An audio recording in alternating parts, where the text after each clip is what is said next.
Pastor Eliseo. Apocalipsis. Capítulo 3. Clase 57. El mensaje a Filadelfia.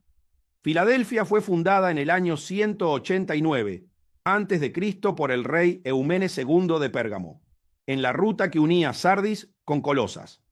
Era conocida como la Puerta de Oriente por estar situada en la ruta principal del correo imperial desde Roma hasta Oriente.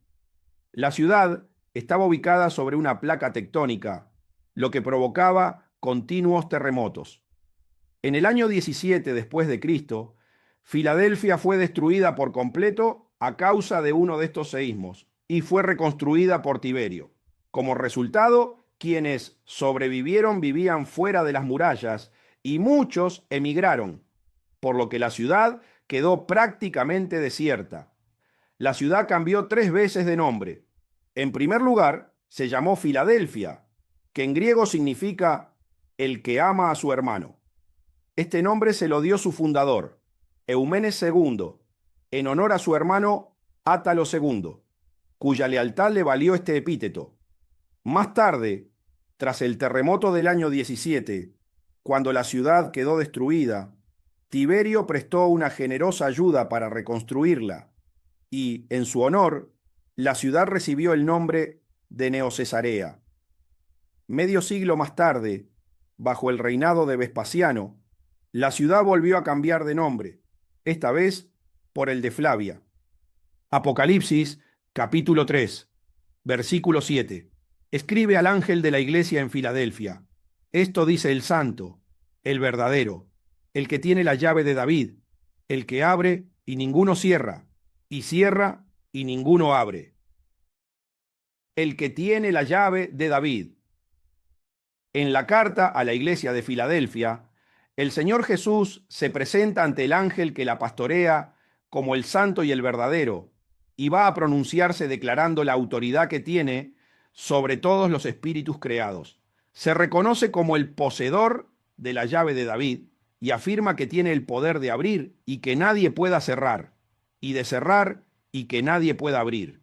En consecuencia, la llave de David le otorga autoridad total para hacer todo lo que desee cuando lo considere necesario. Cuando Jesús vino a la tierra, causó mucha confusión, especialmente en el pueblo hebreo, porque esperaban a un Mesías guerrero como el rey David, que los liberara del imperio romano u otro imperio que gobernara el mundo. En relación, cuando el Hijo de Dios empezó su labor como el Mesías enviado, su forma de manifestarse provocaba diferentes confusiones y pensamientos, porque no lo podían identificar como al guerrero libertador debido al desconocimiento espiritual que tenían acerca de las Escrituras, especialmente los principales líderes religiosos de su época. Mateo, capítulo 12, versículos 22 al 24.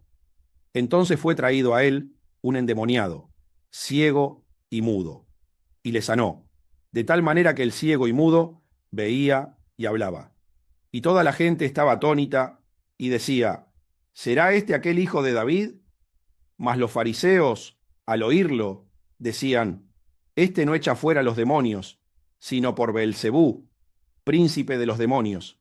Después de ser bautizado por el Espíritu Santo y de que Dios lo reconociera como su Hijo amado, en el que tenía complacencia, Jesús comenzó su ministerio público como el Cristo. Entre sus responsabilidades ministeriales, aparte de predicar el Evangelio, estaba la de sanar a los enfermos y liberar a los cautivos por reino de las tinieblas. Le traían endemoniados y con la autoridad espiritual que le había sido delegada por su Padre Celestial, ordenaba a los demonios que salieran de los cuerpos y los enfermos recibían sanidad. Pero los religiosos y el resto de las personas no entendían lo que estaba sucediendo. Toda la gente se quedaba atónita y maravillada por las cosas que sucedían, pero estaban confundidos, porque en vez de formar un ejército para expulsar a los romanos, Jesús ayudaba a la gente a salir de las diferentes situaciones críticas que atravesaban. Y todos estos acontecimientos maravillosos que sucedían por su intervención divina eran tomados por los religiosos como hechos que provenían del reino de las tinieblas. Le decían que estaban dirigidos por Belcebú, el príncipe de los demonios. Se notaba la falta de conocimiento del mundo espiritual que tenían, ya que malinterpretaban todo lo que hacía, lo injuriaban y perseguían. La batalla más importante que se realizó en el universo. Aunque no lo pareciese, Jesús vino a librar la batalla más importante que se ha realizado en el universo: destronar por completo al imperio del dragón, bajo el cual están sometidos todos los hombres por la consecuencia del pecado de Adán. Para ello, Jesús tuvo que vencer a Lucifer y a todos los ángeles que se habían rebelado contra el reinado de Dios, el único creador del universo. La gente esperaba a un Mesías guerrero como David, un rey implacable con sus enemigos, con el poder de vencer a todos los ejércitos que se le pusieran por delante.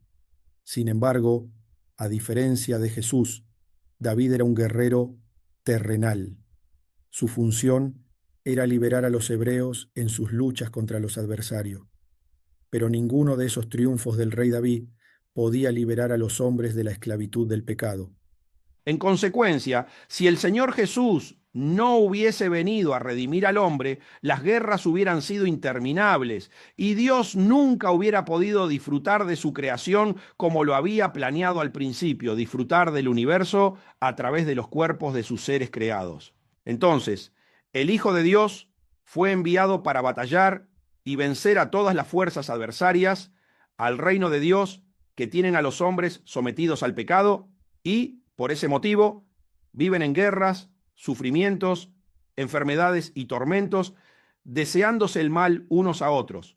Jesús vino a librar la batalla espiritual más importante, a destronar por completo al reino de las tinieblas y establecer el reino de la luz para siempre y liberar a los hombres definitivamente de la esclavitud del pecado. En consecuencia, estaba bien que identificaran al Mesías con un guerrero, como el rey David, pero como los hombres no tenían una conexión espiritual con Dios, no entendían el verdadero propósito de su venida y estaban confundidos con su manera de actuar. Cuando Jesús terminó la obra que su Padre Celestial le había encomendado y destronó por completo al reino de las tinieblas, se hizo poseedor de la llave de David. Desde entonces, tiene el poder y la autoridad totales sobre todos los espíritus del universo. El Señor utiliza esa llave para cumplir sus propósitos divinos en la vida de las personas, según la relación que cada una determine tener con Él. Colosenses, capítulo 2, versículos 13, 14 y 16. Y a vosotros, estando muertos en pecados y en la incircuncisión de vuestra carne, os dio vida juntamente con Él, perdonándoos todos los pecados, anulando el acta de los decretos que había contra nosotros, que nos era contraria, quitándola de en medio y clavándola en la cruz, y despojando a los principados y a las potestades, los exhibió públicamente, triunfando sobre ellos en la cruz. Lo que cierra nadie lo abre, y lo que abre nadie lo cierra.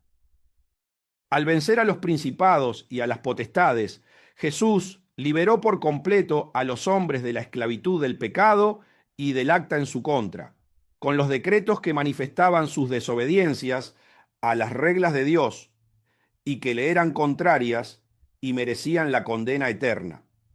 Con su victoria en la cruz, hizo que la quitaran. Esto permitió que a partir de ese momento todos los hombres tuvieran la posibilidad de relacionarse nuevamente con el Padre Celestial, de ser libres de la esclavitud del pecado y de la muerte, y de vivir eternamente en su reino. El Señor Jesús tiene el poder absoluto de abrir o cerrar. Esto significa que, respetando el libre albedrío de las personas, puede hacer que cualquier espíritu actúe de acuerdo con los propósitos divinos que tiene con aquellos que obedecen sus mandamientos. Lo que el Señor cierra, nadie lo puede abrir.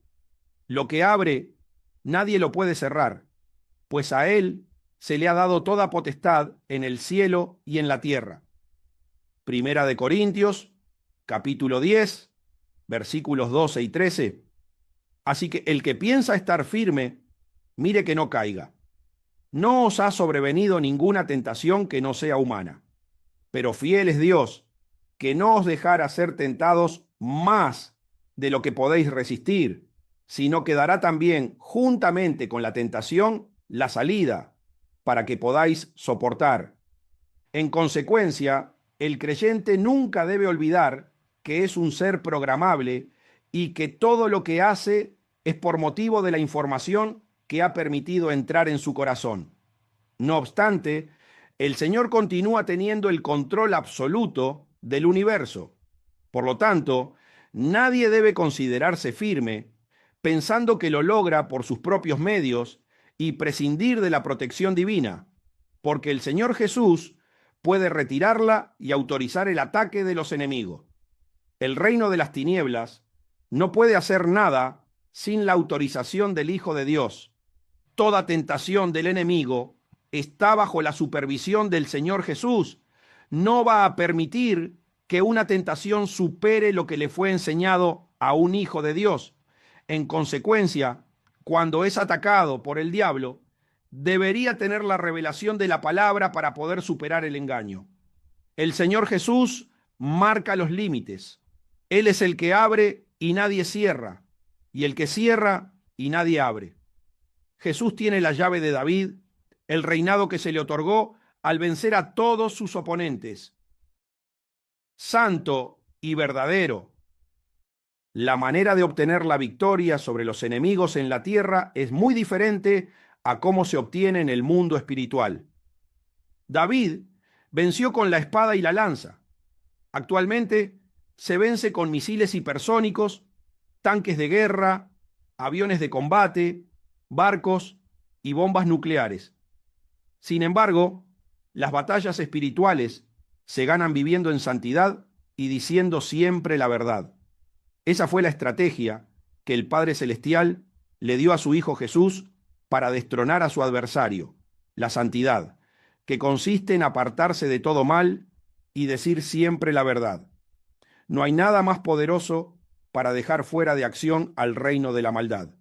Mateo, capítulo 16, versículo 18.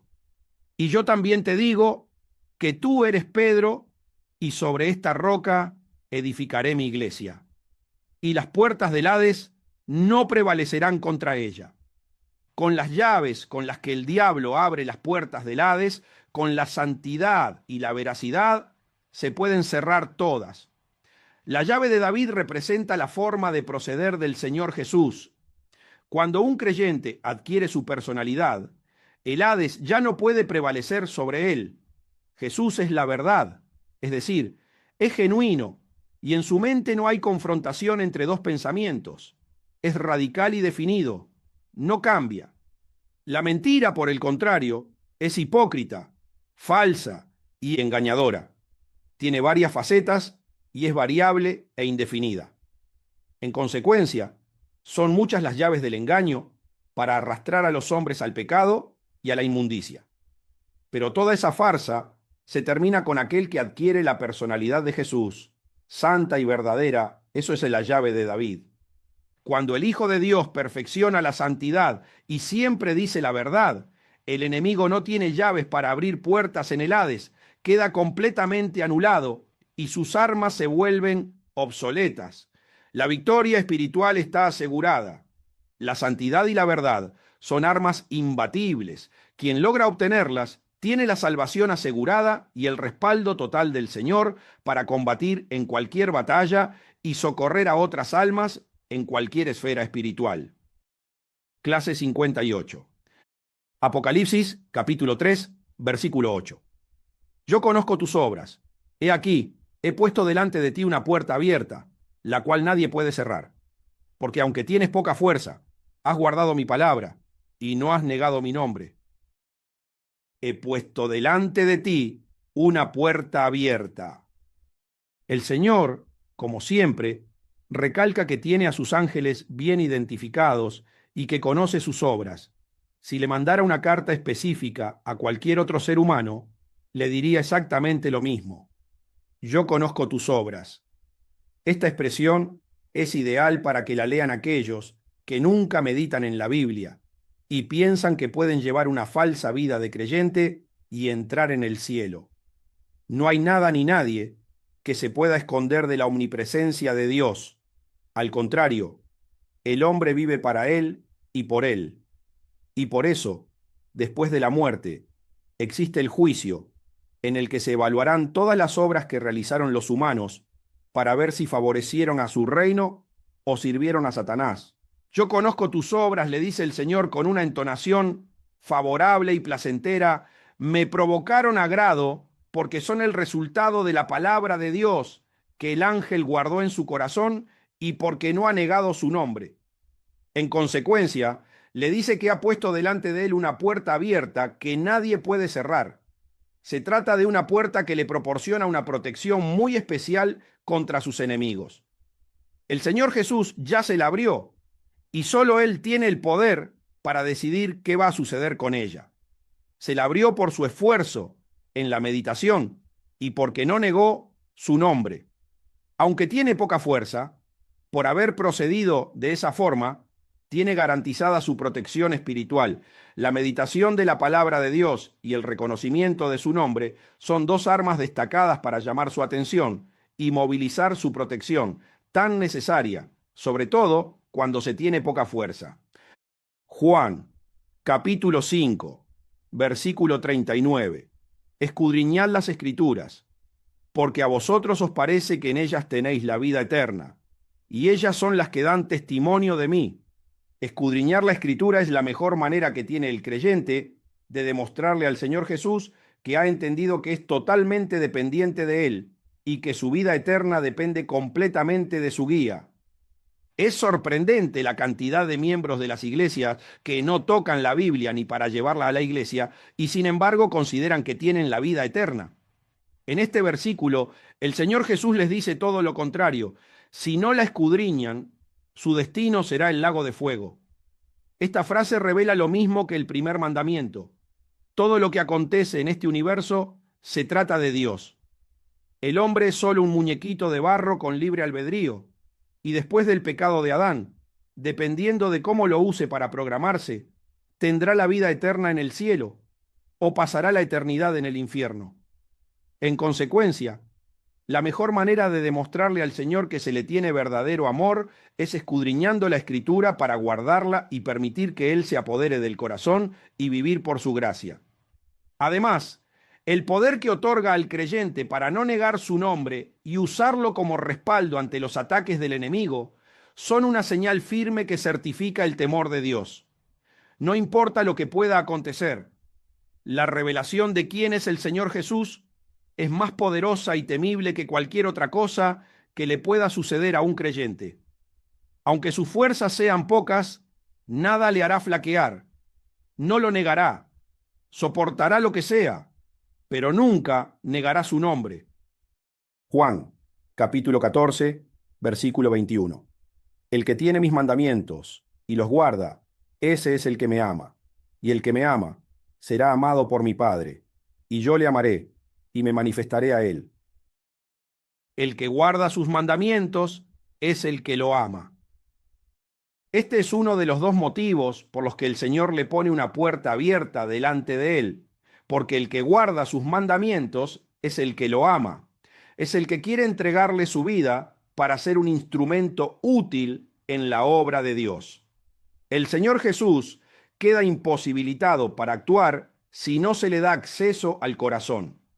El Hijo de Dios no puede obrar a través de un conocimiento intelectual, solamente puede actuar cuando se medita en la palabra hasta que se vuelve en una convicción. Eso es lo que permite que se vuelva el protagonista, lo que produce el cambio radical en la personalidad del hombre y lo traslada de dimensión espiritual. El resultado es maravilloso, porque el mismo Jesús dice, será amado por mi Padre y él mismo lo amará, porque es la única forma de que los dos se vinculen y puedan ayudar al que le cedió el cuerpo para prevalecer sobre el enemigo. En consecuencia, dice, me manifestaré a él. Y se puede apreciar que eso fue lo que aconteció con el ángel de la iglesia de Filadelfia. El Señor Jesús le puso delante una puerta abierta que nadie puede cerrar. Ese es el resultado de la promesa. Mateo, capítulo 10, versículo 28.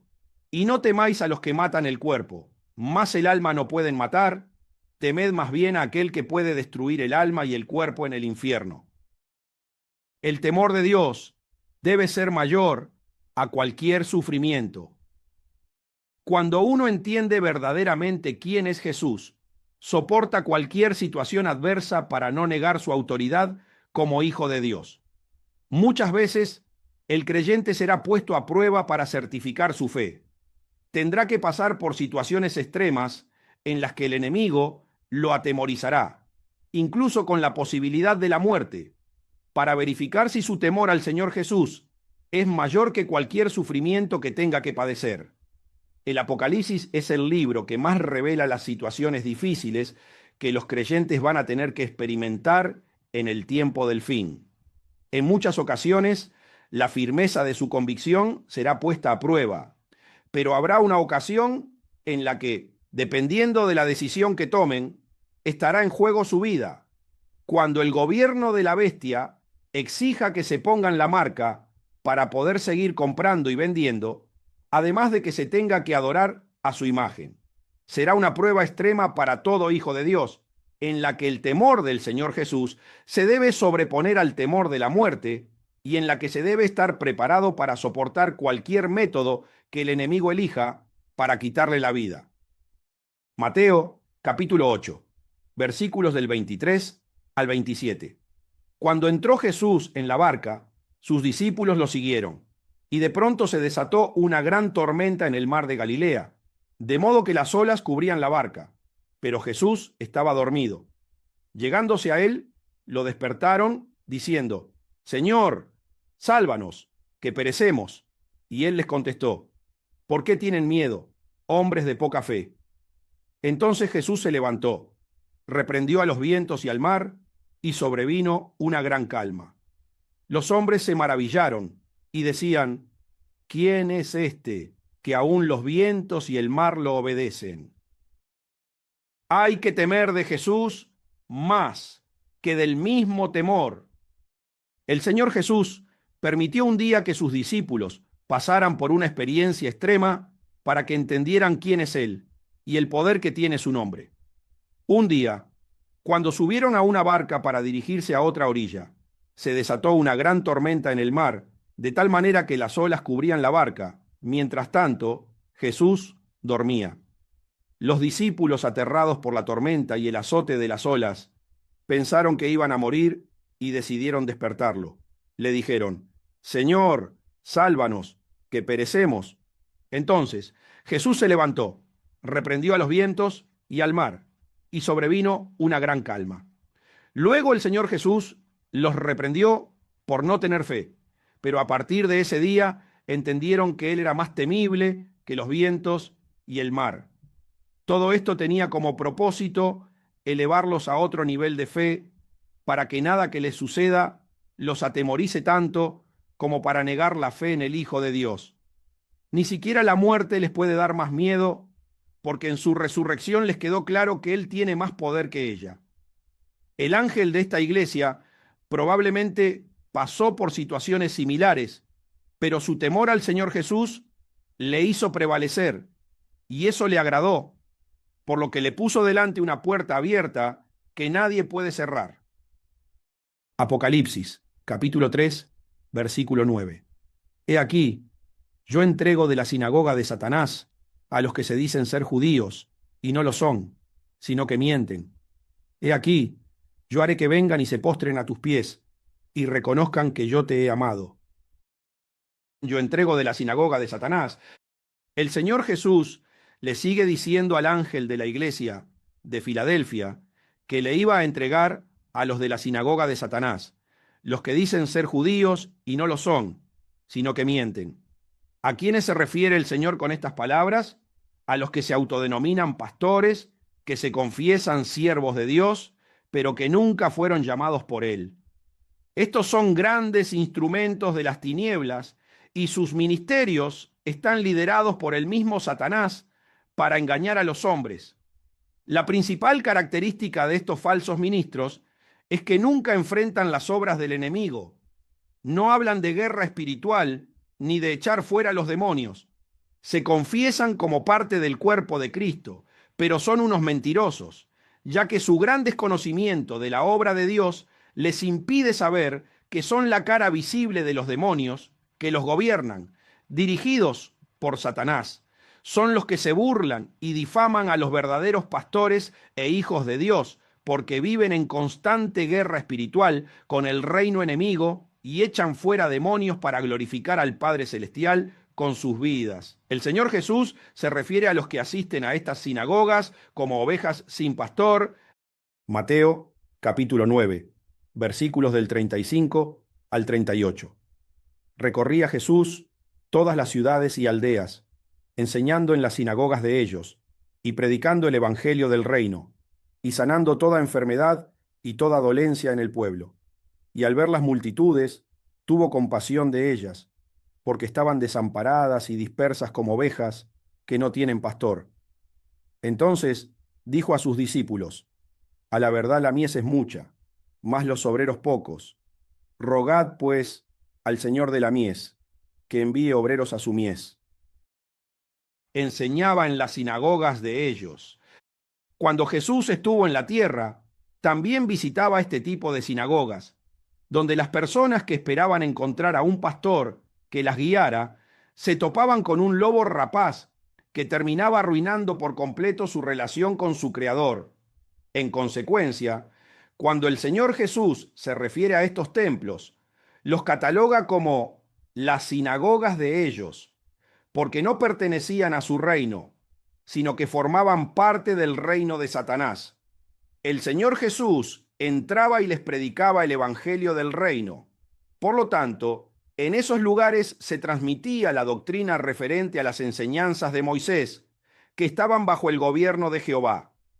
Los seguidores solo podían aspirar a ser pueblo de Dios, pero ninguno se podía salvar y se desconocía por completo la obra de los demonios. En consecuencia, todos los miembros de la sinagoga estaban enfermos y con dolencias por estar esclavizados por el diablo.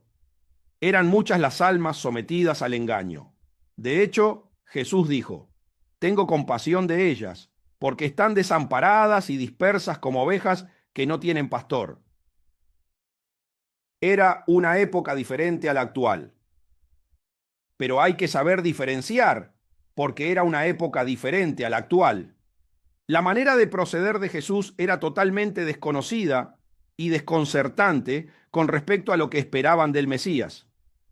Anhelaban un guerrero como David, y de repente el Señor andaba sanando enfermos, liberando endemoniados y predicando el amor de Dios por su creación. Actualmente es diferente, porque hace 2000 años, cuando vino Jesús y presentó las enseñanzas del Evangelio, miles de sus discípulos se empezaron a comportar de la misma manera, sanaban a los enfermos, liberaban a los endemoniados y enseñaban acerca del amor de Dios. En consecuencia, es ilógico que en esta época un líder espiritual se niegue a entrar en un enfrentamiento espiritual con el reino de las tinieblas. Quienes lo hacen certifican que son sinagogas lideradas por Satanás y mienten cuando dicen seguir al Hijo de Dios. El Señor Jesús dijo en aquella época: la mies es mucha, pero los obreros pocos. Rogad pues al Señor de la mies que envíe obreros a su mies. ¿Cuánto más hay que rogar hoy, cuando en una iglesia no se echan fuera los demonios? En ese momento, el Señor Jesús vio que una multitud se encontraba en un grave estado espiritual debido a que desconocía el verdadero evangelio y la guerra espiritual entre el reino de Dios y el de las tinieblas. Muchas son las almas de diferentes lugares que dicen reunirse para servir a Dios, pero necesitan conocer el evangelio del reino. Además, son muy pocos los pastores y líderes que quieren comportarse como David y batallar en el mundo espiritual en favor del reino de Dios. Si no hay un enfrentamiento con los principados y las potestades de las tinieblas y no se expulsan los demonios de los cuerpos, ese lugar que llaman iglesia es una sinagoga de Satanás y no surgirá ni un solo obrero que se pueda enviar a la mies. manda a rogar para que surjan obreros. El Señor Jesús manda a rogar para que surjan obreros que crean de verdad que Él tiene la llave de David y que estén dispuestos a enfrentarse y deshacer las obras del enemigo para que se manifieste la gloria del Padre Celestial en la tierra.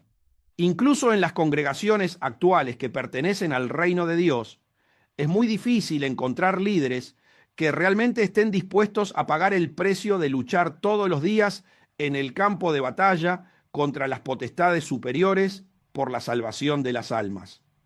Es sorprendente que el Señor tenga que pedir que se ruegue para que aparezcan líderes que quieran entrar en la milicia del reino, aunque los premios honoríficos y las recompensas en el cielo sean incalculables. Mateo, capítulo 10, versículo 1. Entonces, llamando a sus 12 discípulos, les dio autoridad sobre los espíritus inmundos, para que los echasen fuera y para sanar de toda enfermedad y de toda dolencia. Inmediatamente después de decir estas palabras, pasó toda la noche orando y rogando a su Padre para que lo guiara en la elección y le ayudara a escoger a 12 que colaboraran con él en la tarea de la guerra espiritual. En ese momento, el Señor Jesús actuaba con la autoridad delegada por su Padre Celestial. Sin embargo, tras prevalecer sobre todas las fuerzas del enemigo, se hizo poseedor de la llave de David, la cual obtuvo mediante una búsqueda apasionada de la santidad y transmitiendo siempre la verdad. Les dio a sus discípulos autoridad sobre los espíritus inmundos para que los echasen fuera y para sanar toda enfermedad y toda dolencia, lo que permite entender que todos los sufrimientos que padecen los hombres son causados por los espíritus inmundos, que son los que producen todas las enfermedades y causan todas las dolencias. El ángel que los enfrente para ganarse su liberación y poder vivir como un verdadero hijo de Dios y ayudar a otros a ser también liberados, obtendrá del Señor Jesús una puerta abierta que nadie puede cerrar.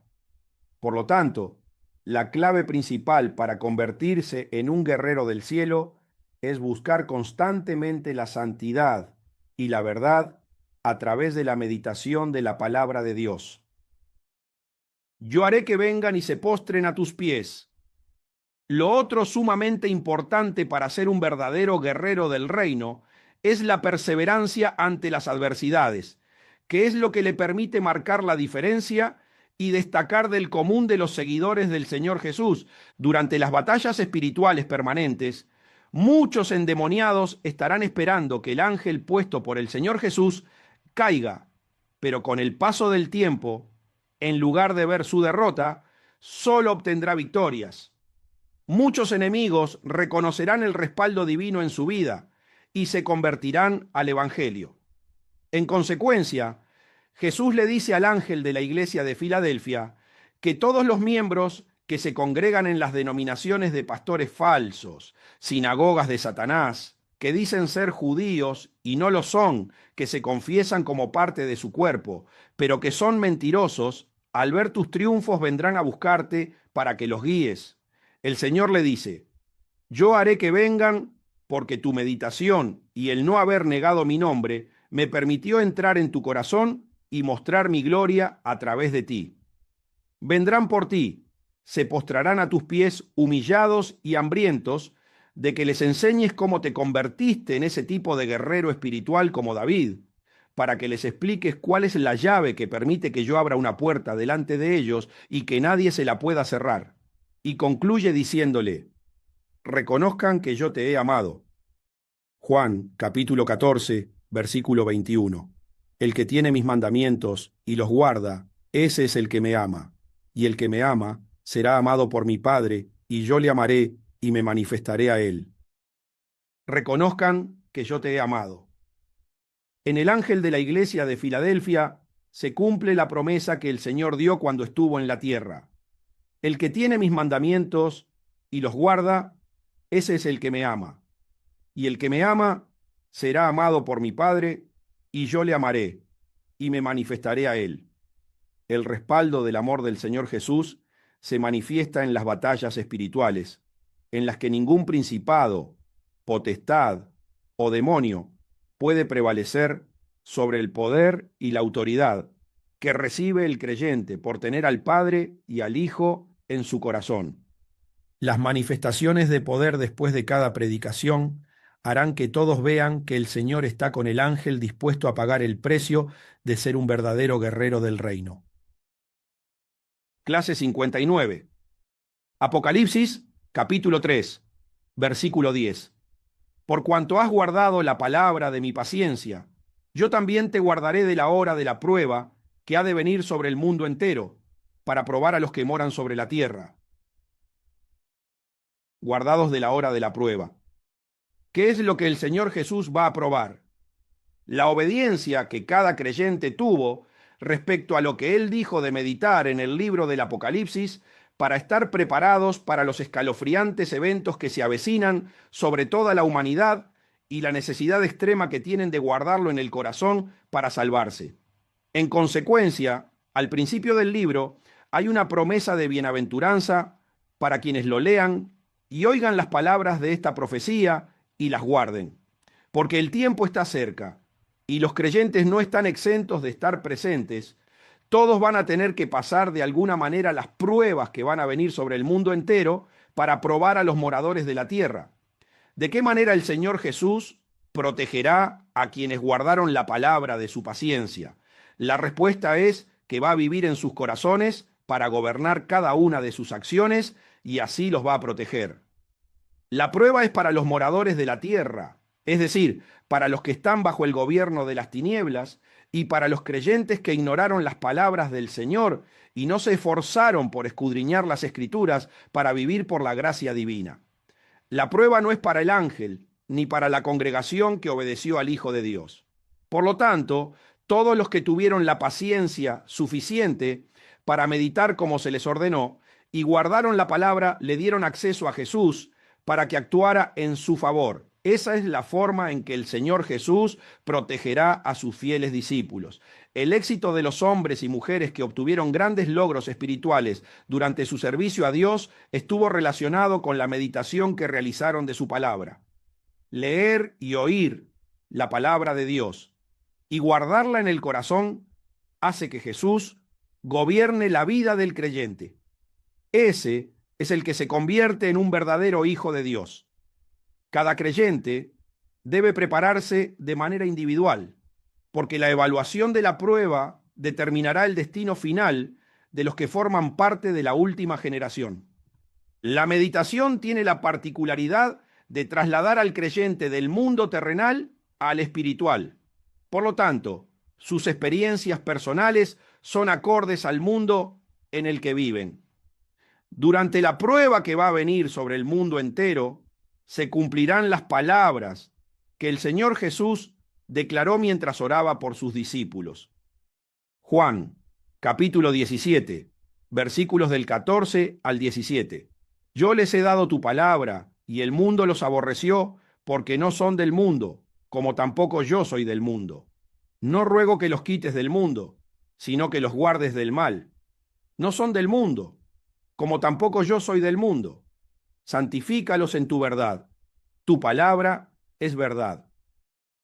No los va a sacar de la prueba, los va a guardar. Los que meditaron y lograron la transformación, que fueron trasladados de un mundo a otro, viven en la dimensión del espíritu y entran en contacto con los moradores del mundo que viven sometidos al reino de las tinieblas para evangelizarlos. Por este motivo, Jesús le pide a su Padre Celestial que los proteja del mal. La petición del Señor Jesús a su Padre para que no los saque del mundo tiene como finalidad que continúen salvando a todos aquellos que quieran escuchar las buenas nuevas del Evangelio. Entre los evangélicos hay muchas malas interpretaciones respecto a cuándo Jesús dice que los guardará de la hora de la prueba. Asocian estas palabras con que los sacará de la gran tribulación y que cuando comience, la iglesia ya no estará en el mundo. Estos versículos son un pilar muy importante de la falsa enseñanza que da origen a la teoría del rapto secreto. Sin embargo, la oración de Jesús a su Padre Celestial confirma la equivocación de dicho pensamiento erróneo. ya que la Escritura dice que guardar no se refiere a quitar, sino a proteger y amparar mientras suceden los eventos catastróficos que predice el libro del Apocalipsis. Quienes respetaron las palabras del Señor Jesús como las del Hijo de Dios y se esforzaron en meditar en las Escrituras, accedieron a la gracia divina que permite que el Padre y el Hijo se apoderen del corazón del creyente y, desde ahí, protejan de la hora de la prueba a los santificados y a los que hablan con la verdad. Los demás, según la intimidad que hayan tenido con Dios, sabrán si podrán salir victoriosos. La programación que hayan guardado en el corazón será determinante para su salvación. Porque lo que no se siembra no se puede cosechar, y en los momentos extremos se sabe qué semilla germinó y dio sus frutos. Apocalipsis, capítulo 3, versículo 11. He aquí, yo vengo pronto. Retén lo que tienes, para que ninguno tome tu corona. He aquí vengo pronto. He aquí, yo vengo pronto. Estas palabras son una confirmación de que lo que va a suceder está relacionado con la misma revelación que el Señor Jesús le está anunciando a las iglesias con respecto a su venida. Cuando Él comienza a comunicar la revelación del final de los tiempos y de su regreso a Juan, en el primer versículo del libro del Apocalipsis, usa la palabra pronto para anunciar de la rapidez con la que todo va a suceder. Respecto a todo lo que el Señor Jesús va a relatar sobre su regreso, no hay una palabra más poderosa para que un hijo de Dios se centre en las verdades del reino y siga santificándose que la palabra pronto, porque después de su regreso y del milenio, los que no lo recibieron tendrán que comparecer ante el gran trono blanco para ser juzgados individualmente por haber ignorado sus palabras. Cuando el Señor Jesús le dice al ángel de la iglesia, retén lo que tienes, no se refiere al desarrollo espiritual que tenía en ese momento, que era satisfactorio, sino que cuando el Señor le dice, quédate como estás, se refiere a que continúe meditando en la Escritura para que siga guardando en su corazón la santidad y la verdad, que lo harán cada día más semejante a Él. El retén lo que tienes también se refiere a que permanezca sin negar su nombre, porque fueron esas dos virtudes las que lo llevaron a recibir la bendición de que el Señor Jesús le abra la puerta delante de él, y serán ellas mismas las que se la seguirán manteniendo abierta. El reino de las tinieblas constantemente busca quitar a los creyentes la costumbre que los lleva a conquistar el corazón de Dios. Por lo tanto, el ángel debe mantener la firmeza en la guerra espiritual. En cada enfrentamiento con el enemigo, si se usa el nombre de Jesús con un corazón santificado y hablando la verdad, la victoria está asegurada y el crecimiento espiritual evoluciona favorablemente para recibir la corona. Es crucial seguir usando el nombre del Señor Jesús para expulsar a los espíritus inmundos de los cuerpos, ya que cuanto más débiles están, mayor es la santidad del Hijo de Dios. Es imprescindible retener estas dos cosas hasta el regreso del Señor, ya que son las que permiten el crecimiento espiritual de cada creyente. Mateo, capítulo 12, versículos del 43 al 45. Cuando el espíritu inmundo sale del hombre, anda por lugares secos, buscando reposo, y no lo halla. Entonces dice, volveré a mi casa de donde salí, y cuando llega, la halla desocupada, barrida y adornada. Entonces va, y toma consigo otros 7 espíritus peores que él, y entrados moran allí. Y el postrer estado de aquel hombre viene a ser peor que el primero. Así también acontecerá a esta mala generación. El espíritu inmundo se adueña del cuerpo. La única manera de que el espíritu inmundo salga del cuerpo de un hombre es cuando el Hijo de Dios aparece y toma el papel protagonista en la escena. Por lo tanto, nadie puede recibir una liberación hasta que aparezca un creyente preparado para utilizar el nombre de Jesús con autoridad y poder para obligar a los espíritus inmundos a abandonar el cuerpo que están atormentando.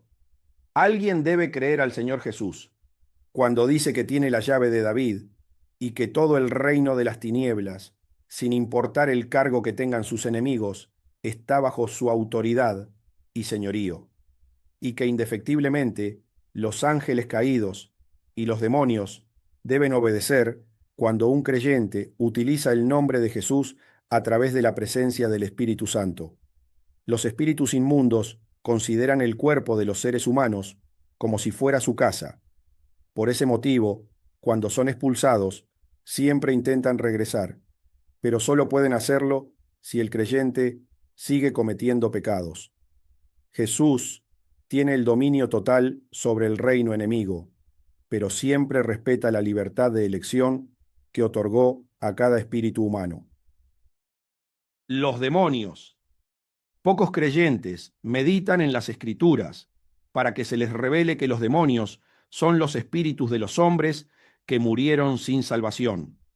En el día de la muerte, cuando el espíritu sale del cuerpo, sin haber recibido al Señor Jesús como su Salvador y sin la cobertura del Espíritu Santo, queda maldito y se transforma en demonio, quedando automáticamente al servicio del diablo para atacar a quienes todavía están en el mundo y tienen la posibilidad de salvarse. Génesis, capítulo 3, versículos 23 y 24. Y lo sacó Jehová del huerto de Edén, para que labrase la tierra de que fue tomado. Echó pues fuera al hombre, y puso al oriente del huerto de Edén querubines, y una espada encendida que se revolvía por todos lados, para guardar el camino del árbol de la vida. El espíritu del hombre había sido creado para habitar eternamente dentro de un cuerpo. Por eso, periódicamente tenía que comer del árbol de la vida. Sin embargo, después del pecado de Adán, se distanció de Dios por completo y quedó sentenciado al sufrimiento eterno. En consecuencia, el Creador expulsó al hombre del huerto y puso querubines y una espada encendida para que no pudiera acceder al árbol de la vida, que le iba a dar la eternidad. Como el espíritu del hombre fue creado para estar dentro del cuerpo, cuando se desprende y sale, si no está protegido por la cobertura del Espíritu Santo para ir al paraíso, entra en un estado de descontrol, ya que fuera del cuerpo siente que se está quemando. Además, es un lugar espiritualmente seco, lo que le causa desesperación. Es como si le faltara el aire, se asfixia. Por ese motivo, en cuanto sale de su cuerpo, su espíritu, maldito por haber rechazado el Evangelio, se transforma en un demonio y busca un cuerpo en el que pueda entrar momentáneamente para sentir paz. Normalmente, elige el de algún miembro de su familia en la tierra. Génesis, capítulo 6, versículo 3. Y dijo Jehová: no contenderá mi espíritu con el hombre para siempre, porque ciertamente él es carne, más serán sus días 120 años. En este pasaje se revela que el tiempo que Dios le da al espíritu del hombre para que contienda con él, si no recibió la gracia del Evangelio, es de 120 años. Desde que el hombre nace, por la desobediencia de Adán, su espíritu está en rivalidad con el Creador. Sin embargo, mientras está dentro del cuerpo, a través del Señor Jesús, tiene la posibilidad de arrepentirse, restablecer su relación y terminar definitivamente con la disputa, para que, cuando salga de su cuerpo, pueda irse a vivir eternamente al cielo. Pero si se niega a creer en el plan de salvación, tendrá que afrontar su condena eterna. Eso significa que si Dios permitió que el espíritu maldito contendiera con él durante 120 años, su conflicto comienza en el momento en que se independiza y comienza a vivir tomando sus propias decisiones. En consecuencia, si una persona vivió 30 años y no recibió la salvación, cuando su espíritu salga de su cuerpo, tendrá 90 años para manifestarse como demonio. Si murió a los 80 años, le quedan 40 años para obrar como demonio. Cuando el espíritu de una persona sale de su cuerpo, lo hace con la personalidad que adquirió mientras vivió en el mundo. Su alma recibió una programación con la que será juzgada. Por lo tanto, si sale maldita, podrá atormentar a los hombres que vengan al mundo con la personalidad que formó cuando vivía dentro del cuerpo. Juan, capítulo 8, versículo 49. Respondió Jesús: Yo no tengo demonio, antes honro a mi Padre, y vosotros me deshonráis. Yo no tengo demonio, antes honro a mi Padre. El Señor Jesús vivió toda su vida sin cometer pecado. Por ese motivo, nunca fue afectado por un demonio, y eso le permitía honrar a su Padre Celestial. Por tanto, cuando el creyente comete pecado, es porque un demonio lo está usando para agredir a Dios y no poder honrarlo. Entonces, cada demonio tiene su propia personalidad, y la única manera que tiene el creyente de vencerlo es santificándose. Un hijo de Dios puede vivir libre de demonios cuando logra vencer la totalidad de la personalidad de cada espíritu inmundo que hay en su interior. Cuanto menos lo afecten, más podrá honrar a Dios con su vida. En consecuencia, el Señor Jesús se presenta como el santo y verdadero, el que tiene la llave de David, y le agradó la vida del ángel de Filadelfia, porque había batallado espiritualmente para vencer la obra de los demonios que afectaban a su cuerpo, y también educó a sus miembros para que fueran libres y pudieran honrar a Dios. La clave del éxito del creyente. La clave para lograr la liberación permanente y vivir sin pecado es meditar en la Escritura, de modo que cada nuevo versículo que se le revela en el corazón lo santifique más, adquiera la personalidad de Jesús y vaya eliminando la personalidad del demonio o los demonios que estaban en su cuerpo. La otra clave es utilizar el nombre del Señor Jesús para reprenderlos y expulsarlos del cuerpo, ya que su nombre es crucial para obtener la liberación completa, pues todo integrante del reino de las tinieblas se tiene que someter a su autoridad y poder.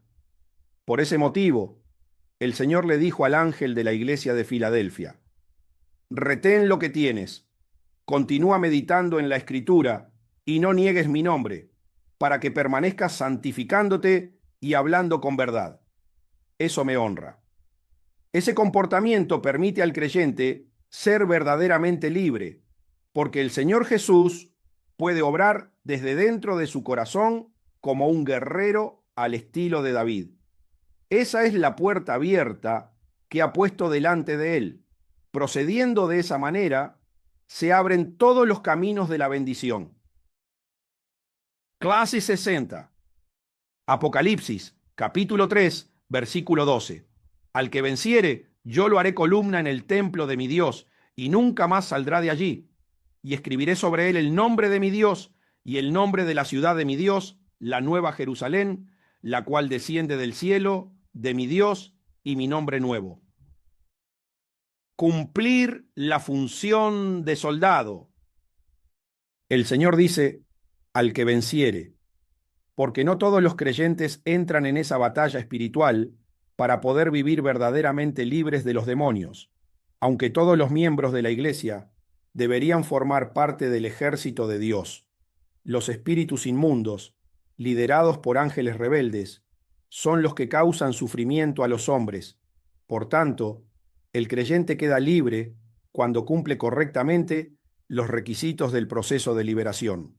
Primero, deben arrepentirse y eliminar el pecado de su vida, haciendo uso de la sangre que el Señor derramó en la cruz, para estar en condiciones de enfrentar y expulsar al espíritu inmundo de su cuerpo. Lo más importante, para no volver a caer en el pecado, es meditar en la palabra de Dios para encontrar la revelación adecuada que les permitirá continuar santificándose y cambiar la información de su corazón para poder vivir por la gracia divina. Sin embargo, hay creyentes más aguerridos que no solo expulsan a los demonios de su cuerpo, sino que también ayudan a otros a ser liberados. Efesios, capítulo 6, versículo 12.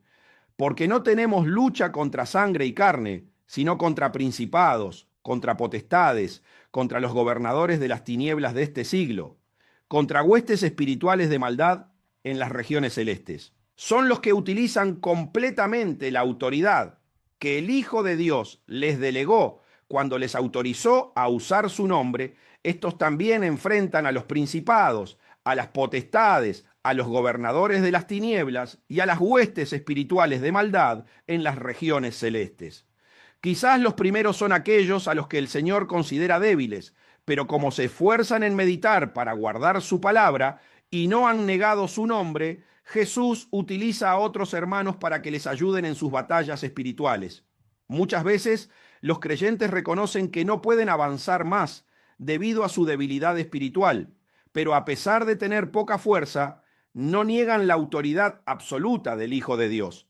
La palabra de Dios es todopoderosa, pero cada uno la ejercerá de acuerdo a su nivel de creencia. El Señor respeta el nivel de fe de cada uno de sus hijos. Primera de Tesalonicenses, capítulo 5, versículo 14. También os rogamos, hermanos, que amonestéis a los ociosos, que alentéis a los de poco ánimo, que sostengáis a los débiles, que seáis pacientes para con todos. Esforzados y valientes. Hay hermanos que tienen una fuerza espiritual destacada y el Señor los utiliza como instrumentos para corregir a los perezosos, alentar a los que se desaniman constantemente y ayudar a los que se comportan bien, pero son débiles en los enfrentamientos espirituales. En definitiva, hay que tener paciencia con todos, pero al final de la carrera hay un premio especial para los que más se esforzaron y se comportaron valientemente. Entonces, a los que se autoliberaron de los demonios y aparte tienen los enfrentamientos con los ángeles rebeldes, el Señor los va a hacer columnas en el templo de su Dios. En este versículo, Jesús no se refiere a su Padre Celestial, sino a su Dios, porque estos valientes guerreros son de la estirpe de David y son los que luchan para que el mayor número posible de almas sometidas a la esencia del mal sean trasladadas bajo la protección de su Padre Celestial. Aunque en el cielo ya no va a existir la maldad, porque se va a erradicar por completo a todos los integrantes del reino de las tinieblas, es probable que Dios quiera tener siempre a estos valientes guerreros a su lado como reconocimiento especial por el bienestar que le causaron a su esencia mientras estaba en proceso de redención. Es una manifestación de gratitud eterna. Será una columna. El que venciere será una columna y nunca más saldrá de allí. Cada vez que los vean, recordarán que fueron el sostén de la salvación de muchísimas almas. Y el Señor dice que escribirá sobre ellos el nombre de Dios, el nombre de la ciudad de Dios. Las marcas de estos nombres en sus vidas son como una condecoración militar, un lugar destacado que manifiesta un gran honor, debido a la fe que tuvieron al creer que el Señor tenía la llave de David para vencer en el mundo espiritual. El Señor Jesús tenía una autoridad y un poder delegados por su Padre Celestial, sin limitaciones para la guerra. Todos los enemigos se tenían que someter ante el poder de su nombre. La Nueva Jerusalén es la ciudad eterna preparada por Dios que desciende del cielo y permanecerá por los siglos de los siglos. El vencedor será una identificación permanente de la gloria que Dios manifestó en la tierra a través de su cuerpo. Todos los nuevos habitantes del cielo irán todos los años a rendir culto al templo que estará en la nueva ciudad santa de Jerusalén. Y todos verán al vencedor con el reconocimiento de honor que Dios le otorgó escrito sobre él. También llevará el nombre nuevo del Señor. Apocalipsis, capítulo 3, versículo 13. El que tiene oído, oiga lo que el Espíritu dice a las iglesias. El que tiene oído se va a alistar en el ejército de Dios. ¿Quién puede entender esta honorable propuesta y no alistarse para participar en las batallas espirituales? Evidentemente, todos los hijos de Dios querrían obtener el lugar de honor de ese vencedor, pero ese lugar está directamente relacionado con la meditación de la palabra de Dios. Cuanto más profundamente escudriña un hijo de Dios la Escritura, más aumenta su conocimiento del Señor Jesús y más se le revela acerca de su autoridad y poder. El nuevo conocimiento lo hace más valiente y sabio en cuanto a los galardones que se obtienen en el cielo cuando se atreve a afrontar los desafíos espirituales más aguerridos. Es una oportunidad maravillosa para agradar al Padre Celestial y obtener las mayores recompensas eternas. En consecuencia, el mensaje termina diciendo: el que tenga oídos, oiga lo que el Espíritu dice a las iglesias, porque todavía hay tiempo para tomar una decisión valiente y comprometida que permita obtener un cargo honorable en el cielo junto a Dios. Pero se necesita un corazón como el de David. Salmos, capítulo 46, versículo 1. Dios es nuestro amparo y fortaleza, nuestro pronto auxilio en las tribulaciones. Dios es nuestro amparo y fortaleza. Jesús, el Hijo de Dios, cuando se dirige al ángel de Filadelfia y le habla acerca de David, le está diciendo directamente a él y a todos los miembros de la iglesia: ¿quién desea que yo lo transforme en un guerrero como David? Pero el requisito es tener un corazón como el de David, que buscaba a Dios apasionadamente y confiaba plenamente en su dirección divina. Él sabía que el Señor era su protección, su amparo, y también el que le proveía de fuerzas para ganar en las batallas. Por eso David era invencible y temido por todos sus adversarios. Incluso en las tribulaciones, sabía que podía confiar en Dios, que pronto le enviaría su socorro, porque siempre tenía la estrategia correcta para liberarlo y ensalzar su nombre. Eso le llenaba de valor y por lo tanto no le tenía miedo a nada, mucho menos después de ser ungido. Primero de Samuel, capítulo 17, versículo 45. Entonces dijo David al filisteo: tú vienes a mí con espada y lanza y jabalina, mas yo vengo a ti en el nombre de Jehová de los ejércitos, el Dios de los escuadrones de Israel, a quien tú has provocado. No importa el rango, la fuerza, el tamaño o las armas del enemigo. David confiaba plenamente en que Dios siempre estaba con él. Ya le había ayudado a vencer al oso y al león cuando pastoreaba las ovejas de su padre. ¿Cómo no iba a ayudarle a derribar a Goliat ahora, cuando la victoria serviría para glorificar su nombre delante de Israel y de sus enemigos, y además para liberar a su pueblo de las manos de los incircuncisos? David sabía que no sería él quien pelearía con Goliat, sino el Señor a través de él, porque David se esforzaba en darle autoridad en su corazón a través de la meditación. No importa el rango, la fuerza, el tamaño o las armas del enemigo. Si Dios está con él, ¿quién podrá hacerle daño? Y eso es lo que el Señor Jesús le está diciendo a la iglesia a través del Espíritu Santo. ¿Quién quiere tener a un David en su corazón? Entonces, la condición es: déjenme seguir creciendo dentro de ustedes.